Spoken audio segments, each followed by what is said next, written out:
qaysi ginekologligini ham aytish noto'g'ri. Tak, ismingizni aytmayman.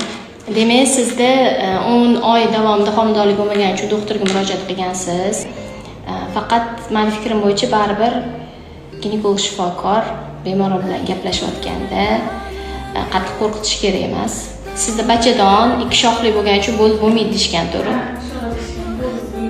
Shu oyda to'xtagan eski tugagan. Kun ichida bo'lsa, mashg'ulot ko'tarsa, ko'tarib bo'lmasa shakliga umr bo'lmaydi, to'rtgan. Oilangiz buzilib ketadi. Yo'q, shuncha payt bilan yog'lik yegan, lekin ko'tara olmagan. Bu razmeri kichkinalikdan. Hozir уже ikkita bolangiz bor. O'shaning uchun meni fikrim bo'yicha 100% bo'lmaydi yoki bo'ladi deyish noto'g'ri-da. Конечно, tug'ilmagan bachadonning hajmi kichkina, chunki bunaqa xulosa bilan ko'plik keladi bizga.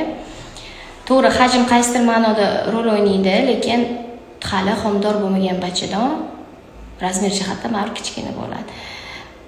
Kerakli paytda to'g'ri faqat bitta doktor nazoratida bo'linglar deyman men o'zi. Nimaga? Chunki o'sha bemoringiz holatini bilib olasiz, kayfiyatini bilib olasiz, xarakterini bilib olasiz, shunga qarab muloqot qilaverasiz, natija qilaverasiz. Lekin bunaqa holatda, конечно, bitta doktor fikri bilan qolib ketinglar demayman. O'tib ketgan asosiy shu ikkita bolangiz bor.